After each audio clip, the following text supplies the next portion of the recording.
On se place dans l'espace vectoriel canonique E égale R3. Je vais considérer trois vecteurs V1, V2, V3, donc qui sont donnés explicitement par leur valeur. Et on va également considérer un quatrième vecteur que je vais appeler V. Alors, V1, c'est 2, 1, 5. V2, c'est moins 2, 3, 1. V3, c'est 1, 2, 4. Et V, c'est 1, moins 2, 1. Et on nous pose la question suivante. On appelle B la famille V1, V2, V3. Et on nous demande d'établir que B est une base de R3. Et simultanément, donc de déterminer les coordonnées du vecteur V dans la base B.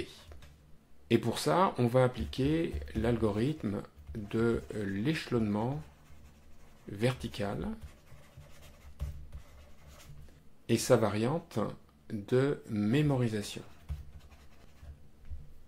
Donc je vais commencer par écrire verticalement les coordonnées des vecteurs V1, V2, V3 dans la base canonique, ainsi que du vecteur V. Donc pour V1, ça donne 2, 1, 5. Pour V2, ça donne moins 2, 3, 1. Pour V3, ça donne 1, 2, 4. Et pour V, ça donne 1, moins 2, 1. Voilà, je tire un trait ici. Et on va donc appliquer l'algorithme d'échelonnement vertical. Alors si je veux juste savoir si V1, V2, V3 est une base de R3, il suffit que j'échelonne la matrice sur ces trois colonnes. Donc c'est ce que je vais faire. Je cherche un pivot, donc je vais choisir le 1 qui est là, qui est plus simple. Et puis donc j'écris ici 1, 2, 4. Et puis je vais supprimer le coefficient 2 qui est ici. Donc pour ça, il suffit que je multiplie par moins 2 la colonne où il y a le pivot et que j'additionne ici. Donc ça me fait quoi? Ça me fait donc 0 puisque c'est ce que je souhaitais. Ça me fait moins 2 multiplié par 2 plus 1, ça fait moins 3.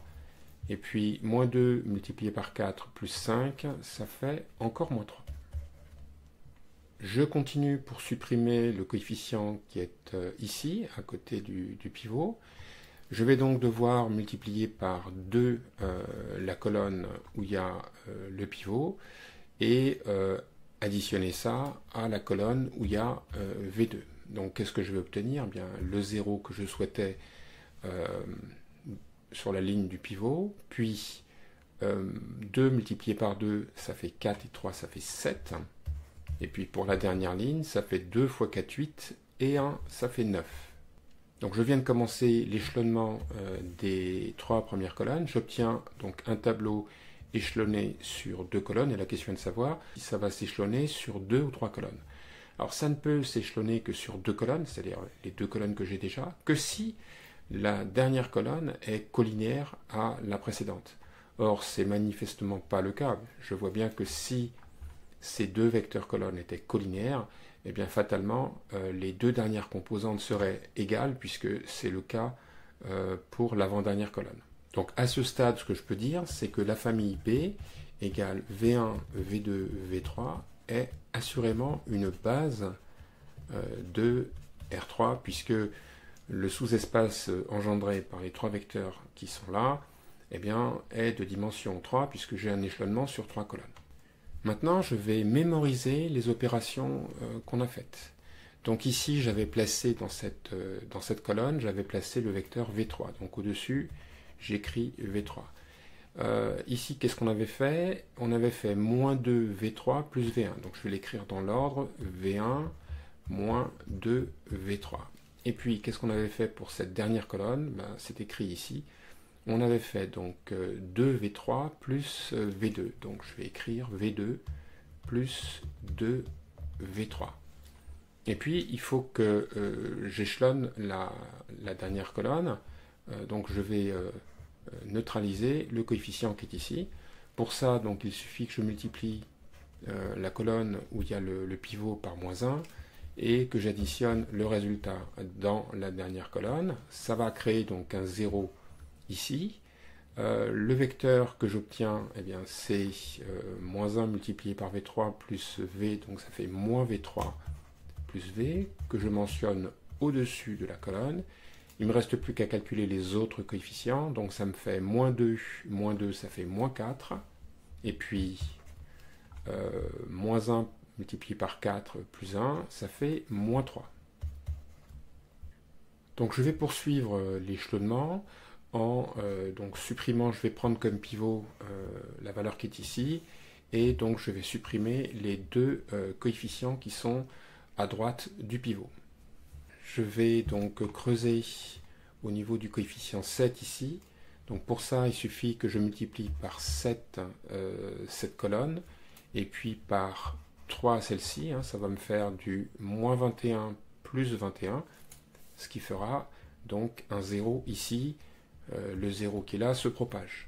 Et puis, ça correspond à quel vecteur? Il suffit de faire le calcul. Donc, en V1, je compte 7 V1, donc je l'écris. Ensuite, en V2, j'en compte 3, donc plus 3 V2. Et puis, en V3, alors en V3, j'ai 2 fois 7, 14, ou plutôt moins 14, plus 6, donc ça fait moins 8 V3. Et puis, il ne me reste plus qu'à calculer le dernier coefficient. Donc, ça vaut quoi? Ça fait 3 fois 9, 27, moins 7 fois 3, 21. Donc, ça fait 6. Donc, il ne me reste plus qu'à neutraliser le coefficient qui est ici, le moins 4. Donc, pour ça, je vais multiplier la colonne où il y a le pivot par moins 4. Ça va faire moins 4 multiplié par moins 3, ça va faire 12. Et je vais faire en sorte d'avoir moins 12. Donc, il suffit que je multiplie par 3. La colonne où il y a le coefficient que je vais éliminer. Donc je vais obtenir 0 ici, les 0 ici se propagent, et puis ça correspond à quel vecteur? Eh bien, je regarde en V1, ça me fait moins 4 V1. Ensuite, des V2, je crois que j'en ai pas, et des V3, ça me fait moins 4 multiplié par moins 2, ça fait 8, et 8 moins 3, ça fait 5 V3. Et puis, il y a encore le V, donc plus 3V. Il me reste à calculer le coefficient qui est en dernière ligne. Alors, que vaut-il? Ça fait moins 4 multiplié par moins 3, ça fait 12. Et 3 par moins 3, ça fait moins 9. Donc, ça fait 9 et 3, 12, ça fait 3. Donc, j'obtiens un tableau qui est échelonné sur deux colonnes. Et ces deux colonnes sont clairement collinaires. Plus précisément, si je multiplie la première colonne par 1, si je la laisse intacte, et si je multiplie la deuxième colonne par moins 2, eh bien ça va faire le vecteur nul. Donc qu'est-ce que ça donne, comment ça se traduit du point de vue combinaison linéaire de vecteurs? Eh bien ça fait donc 7V1 plus 3V2 moins 8V3 moins 2 facteur de moins 4V1 plus 5V3 plus 3V qui fait le vecteur nul de... Donc je vais réduire, j'obtiens ici en V1, j'obtiens 7 plus 8, ça fait donc 15 V1. En V2, j'obtiens 3 V2 seulement. En V3, donc il y a une réduction qui s'opère, ici j'ai du moins 8, et là j'ai du moins 10, ça fait du moins 18. V3. Ensuite, j'ai V qui reste, donc ça me fait moins 6V. Donc si je le bascule de l'autre côté, ça fait 6V. Et si je divise par 6, ça fait donc ceci, qui est égal à V. J'ai écrit V comme combinaison linéaire de V1, V2, V3. Plus précisément, j'obtiens, donc en simplifiant par 3, ça fait 5 demi de V1, plus 1 demi de V2, moins 3 V3. Et donc, comme j'ai écrit V comme combinaison linéaire de V1, V2, V3, je lis les coordonnées de V dans la base B. Il suffit que j'extrais les coefficients. Donc j'obtiens premier coefficient, première coordonnée 5 demi, ensuite 1 demi, et puis moins 3.